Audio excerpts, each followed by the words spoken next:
Nafarroako albisteak. Bankuetako lehentasunen salmentengatik kaltetuak izan direnak batu dira beraien eskubideak defendatzeko. Haien izenean ordezkari talde bat bidali dute parlamentura arazo honi irtenbidea bilatzeko. Nafarroan 500 pertsona daude kalteturik. Arratsaldeon, pertsona kaltetu hauen artean gehiengoak Nafarroako aurrezki kutxan egin zuten inbertsioa eta kopurua 30.000 eurokoa izan zen bataz beste.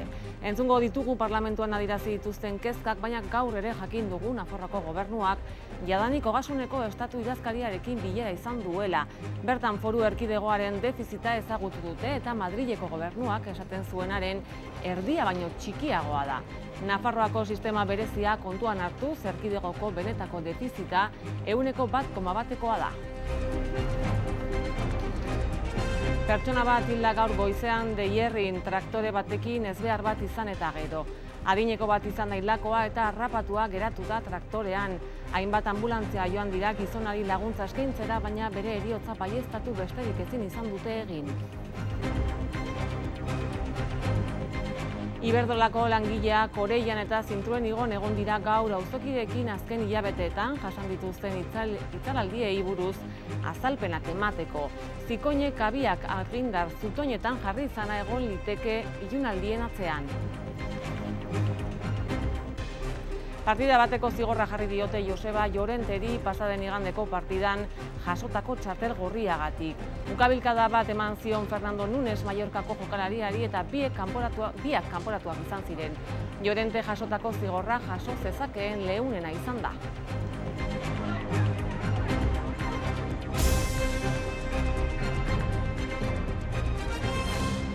Bankuetako lehentasunengatik kaltetuak izan direnak batu dira beraien eskubideak defendatzeko. Haien izenean ordezkari talde bat bidali dute parlamentura arazo honi irtenbidea emateko. Que me he sentido engañada con la Caja Navarra. He sido clienta durante 45 años y donde es mi sorpresa que tengo participaciones preferentes sin saberlo. Me las metieron como un plazo fijo de 5 años y yo no tenía ni idea hasta junio de este año. Etxipena eta morrua sentsazio nabarmenenak dira bankuko lehentasunetan inbertitu dituzten pertsonetan. Pues reclamo que me devuelvan mi dinero, porque es un dinero que según ellos está perpetuo. Yo les he regalado ese dinero a la Caja, entonces es un dinero que yo he ahorrado y me lo tienen que devolver. Kaltetuek parlamentuan aditzera eman dute beraien problematika, bankuko erabiltzaileen elkartearen iritziz, baliteke gai honek Nafarroan 500 pertsonei burua usteak sortu izanak. Gehiengoak inbertsioak Nafarroako aurrezki kutxan zeuzkaten 30.000 euroko pertsona bakoitzeko batazbestekoa izanik. Porque es un problema social y es un problema de los consumidores que hay que dar una solución política, y la solución política que queremos es que haya un acercamiento y una negociación con la entidad que emitió estas preferentes, que lo solucione a todos los consumidores navarros. Sistema judizialak eskaintzen dizkien aukera guztiak erabiliko dituzte banku erakundeek atxiki dizkien dirua bueltan jasotzeko. Una operativa bancaria hecha en interés de la propia entidad, en este caso Caja Navarra, ha acabado perjudicando unos pequeños ahorradores. Balore merkatuaren batzorde nazionalak urtea bukatu baino lehenago 11 txosten zigortzaile martxan jarriko ditu lehentasunen salmentagatik. 2013ra itxaron beharko dugu jakiteko zeintzuk diren lehenengo zigorraldiak. Krisialdiaren eraginez etxeko kaleratze prozesu gehiago daudelako, jakina izan dugu hipoteka bitartekatze bulego berriak iraila honetan hasitakoa zenbat kasu jaso dituen. Irailaren 4tik 36 kasu jorratu dituzte eta horietako 4 seriotasun handikoak izan dira. Matias Miguel abokatua da eta ia 20 urte daramazki lege munduan murgilduta. Irailaren hasieratik hipoteka bitartekatze bulego berriko nagusia da eta esaten digun arabera ahal duen moduan eramaten dute egunerokoa. A fecha de hoy yo creo que unas 36-37 llamadas. De estas ha habido 4 expedientes, vamos a decir, que necesitaban saltarnos los trámites y agilizarlos porque estaban ya en una fase muy avanzada del procedimiento.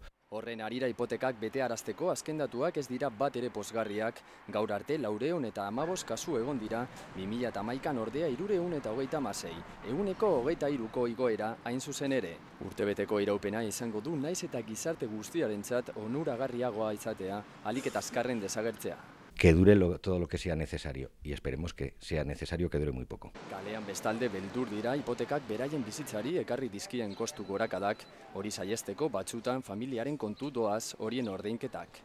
20 años y la verdad está bastante complicado. Ya trabaja y su mozo también, pero le tiene que ayudar a la familia porque no les da la vida. Ni madre, ni padres, ni nada, aquí no hay colchón, aquí es al suelo, duro. Lehenengo hipoteka bitartekatze bulegoa Tarrasan ezarri zen apirilan, orduezkero 17 egoitza sustatu dira Nafarroarena barne, inor gera ez dadin etxebizitzarik gabe. Lourdes Goikoetxeak Madrilen Ogasuneko estatu idazkariarekin bilera izan du dagoeneko. Bertan, defizitaren inguruko datuak argitu nahi izan dituzte bi gobernuek, eta gaur ekonomia kontseilariak esan duenez, azkenean, Nafarroak lehenengo 6 hilabetetan lortutako defizita 1,1%koa izan da. 3 hilabete falta dira urteari amaiera emateko eta gobernuak jadanik mezu aurreratu du. En estos momentos se puede avanzar que Navarra está en la senda de cumplir el déficit. Zuhurtasun handiz esan dute garai honetan zailtasun ekonomikoak mantenduko direlako. Horrela azaldu du gobernuko bozeramaileak behin Nafarroako benetazko defizit kopurua jakin ondoren. Hasiera batean Espainiako gobernuak foru erkidegoaren defizita 2,5ean kokatu zuen eta ondoren 1,1era jatsi zuen. Horregatik datuak ematerakoan zuzentasuna eskatu diot Espainiako gobernuari. Este tipo de informaciones en el futuro se deban dar con más seriedad, con más rigor y con menos precipitación, puesto que una cifra errónea sobre estos apartados tan sensibles puede ocasionar un daño reputacional. Pasaden urtean honelako beste desadostasun bat izan zuten bi gobernuek kontabilitatea egiterakoan aplikatu beharreko baliabideak modu desberdinean ezartzen zituztelako.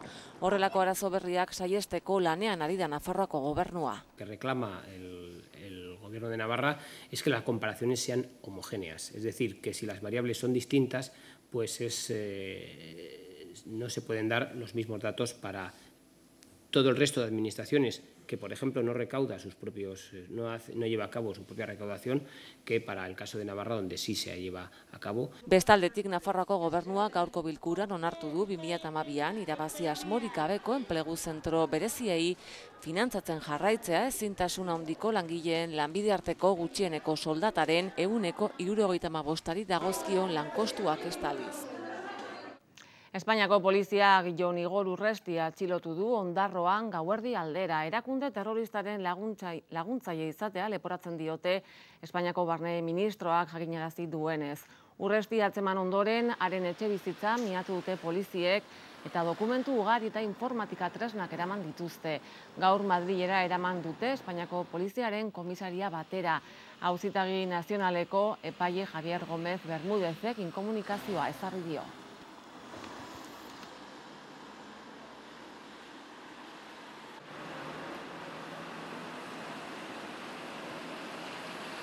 Pertsona bat hilda gaur goizean Deierrin traktore batekin ezbehar bat izan eta gero Nafarroako gobernuak eman du istripuaren berri. Adineko bat izan da hildakoa eta harrapatua geratu da traktorean. Hainbat anbulantzia joan dira gizonari laguntza eskaintzera, baina bere heriotza baieztatu besterik ezin izan dute egin.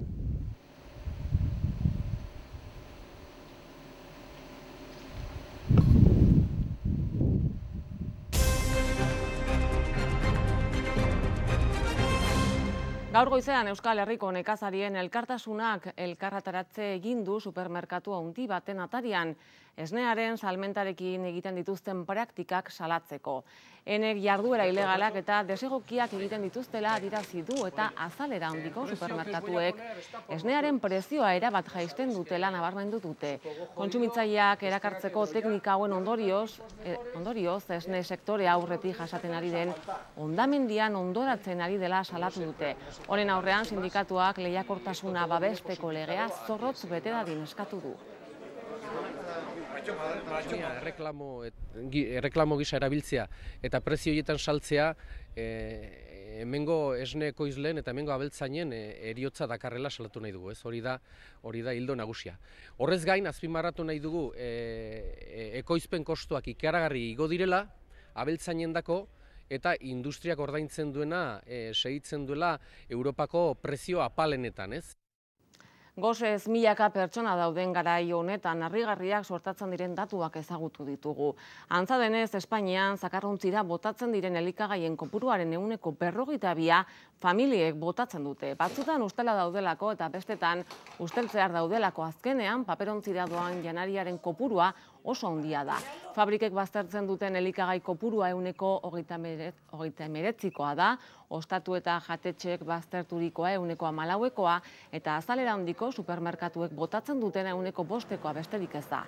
Eta elikagaiak botatzen ditugun bitartean badaude 1,5 milioi pertsona janaria eskatzen elikagaien bankuetan. Nafarroako elikagai bankuak 1,5 milioi kilo janari banatu eta gero larunbat honetan bilketa berri bat egingo du Nafarroako Unibertsitatean. Ez dira bakarrik egongo, Nafarroako odol-emaileen elkartea ere han egongo delako. Odol-ematearen garrantzia azpimarratzeko helburuarekin egongo dira bertan. Elkartasuna eta kirola bat egingo dute hurrengo larun batean, kirol egunaren 19. edizioan. Mota guztietako lehiaketak egongo dira bai txikientzat, baita helduentzat ere. Hori bai, solidaritatea zer importanteena izanik. La donación en Navarra podríamos decir que está estabilizada, pero se debería de incrementar. Se debería de incrementar pues porque las necesidades de los centros hospitalarios se han incrementado muchísimo por encima del crecimiento de la población. Adonak ez du amore ematen eta ohartarazi du iraian barrena emaileen zenbakian nabarmenki jaisten dela. Dena dela badago oraindik denbora egoera maldan beran jartzeko. Es un momento fenomenal, siempre es un buen momento para donar sangre, porque nunca va a sobrar, nunca se va a rechazar a un donante que tenga ganas de donar y por eso, bueno, pues en este momento además la campaña esta que hemos hecho en la universidad pues puede ser algo muy importante. Beraz ez dago aitzakirik hurrengo larun batean ez eramateko elikagai baten bat eta era berean izerdi pizka bat bota dezakegu ariketa fisikoarekin. Es una oportunidad de hacer un gesto solidario. Yo creo que eso es un buen motivo de satisfacción porque aumenta quizás esa notoriedad que sí que tenemos, pero que nos acerca más a la sociedad. Gauzak horrela elkartasuna eta kirola puntu berberan ekintza paregabea egunak eskaintzen digunaz gozatzeko, ahaztu gabe gizarteari ere lagungarria izango garela. Iberdrolako langileak Koreian eta Zintruen igon egon dira gaur auzokideekin azken hilabeteetan jasan dituzten itzalaldiei buruz azalpenak emateko. Ilunaldi hauek arazo larriak eragin dizkiete auzokide eta enpresa askori eta orain gertaera hauen arrazoiak aztertzen ari dira. Horien artean, Zikoinek argindarraren zutoinetan jarritako kabiak egon litezke. Orain dela hainbat urte Koreian Zintruen igon eta Fiteron itzalaldia jasaten dituzte sarritan estazio elektriko honen eraginez. 2010 urtean Koreiako bizilagunek kexa bat bidali zioten Iberdrola enpresari, baina azken hilabetetan arazoa areagotu eginda. Apiriletik hona 3 segundu irauten duten 31 itzalaldi jasan dituzte. Enpresa honetan adibidez ekoizten zituzten 1000 tortilla bota behar izan zituzten argindarra galtzearen ondorioz kaltetuak izan zirelako. Podía haber saturación en dicho centro de transformación y al duplicarlo que se iba a evitar el problema y no ha sido así, se sigue manteniendo igual. Kaskante, Fitero eta Zintruen igoko araztegietan itzalaldiek 15.000 euroko galerak sortu dituzte. Koreian ureztatzeko diak urratu dira eta arazoak izan dituzte ere hainbat etxe bizitzatan.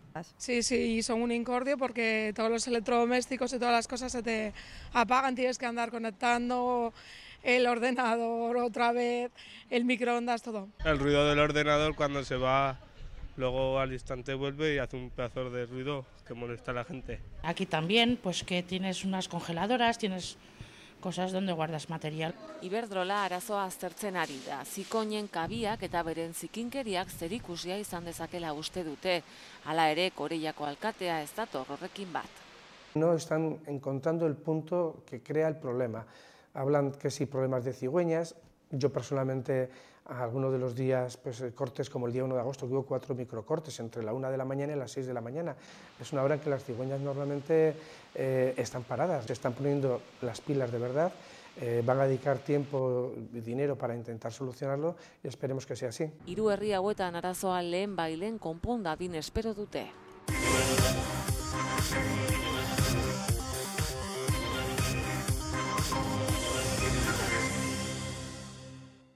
Joseba Llorente Osasunako jokalariari partida bateko zigorra ezarri diote, pasaden igandeko neurketan kanporatua izan ondoren.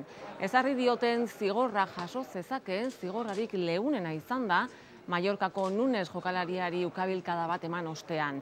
Mallorcakoak ere erasoari erantzun zion eta berari ere zigor berdina ezarri diote. Lehiaketa batzordearen erabakia ezagutu aurretik Osasuna taldea taxoaren aritu da lanean. Taldeak igarotzen duen egoera ez da batere ona eta jokalariek oso argi dute lehen bailen lortu behar dutela garaipena 3 puntu zenbatu ahal izateko. Aukera izango dute emaitza konbideratzeko datorren larunbatean Zaragozaren kontrako neurketan. Ezinbestekotzat jo dute garaipena Osasunako jokalariek. Urgencias habrá al final de temporada también, ¿no? Cuando veremos dónde estamos, pero como te digo que es importante ganar y sacar los 3 puntos. Si quieres llamar urgencias, pues hay urgencias de sacar los 3 puntos, sí. El equipo está trabajando bien, ¿no? Y los resultados van a llegar. Quizás sí que hay un poco de ganas de conseguir los primeros 3 puntos y luego ya a ver qué pasa, ¿no? Pero bueno, el equipo yo lo veo tranquilo, trabajando y a ver si pueden llegar este fin de semana a los 3 puntos. 6. urteari ekingo dio Planasa Basketek. Orain arte eginiko lanak oihartzuna izan du estatu mailan eta azken 2 urteetan ACB Liga oso gertutik ikusi dute. Urte honetan hori lortzeko ahalegin guztiak egingo dituzte, baina horretarako zaleen grina eskatzen dute. Amets egin dezagun berri, zala deitzen da Planasa Basketen kanpaina berriko goiburua. Mezu argia eta zehatza klubak ematen duena, zalek jakin dezaten denboraldi honetan ACB igotzeko helburua dutela. Estamos soñando los 5 años anteriores, por lo tanto queremos seguir soñando el 6º año, ¿no? No será fácil, el 6º año, pero bueno, a lo mejor lo vamos a intentar. Zuzendaritzak pasaden urteko abono prezioak mantenduko ditu 40 eta 50 euro txikientzat eta 80 eta 85 euro artean helduentzat. El grupo se ha reducido por el tema económico a 14 equipos, lo que es la aportación, inscripciones y lo demás, el mismo coste que años anteriores, por tanto nosotros necesitamos realmente el apoyo del público.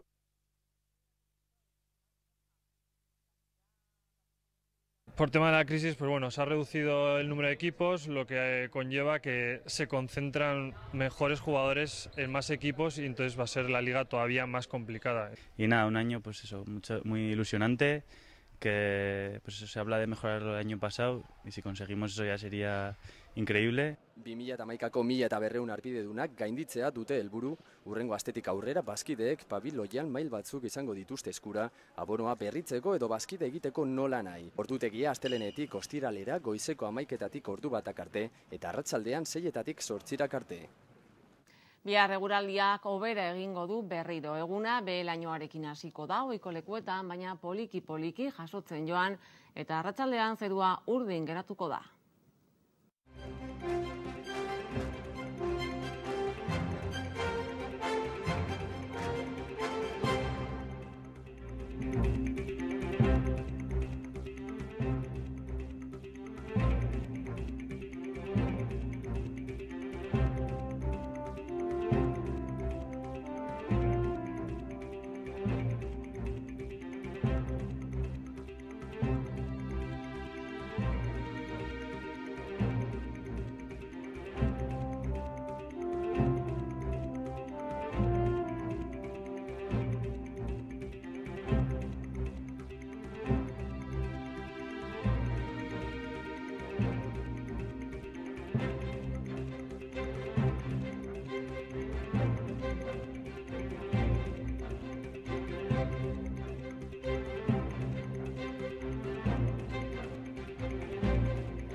Eguraldiarekin bagoaz, mila esker berriz ere zuen arretagatik, bihar arte, ondo izan.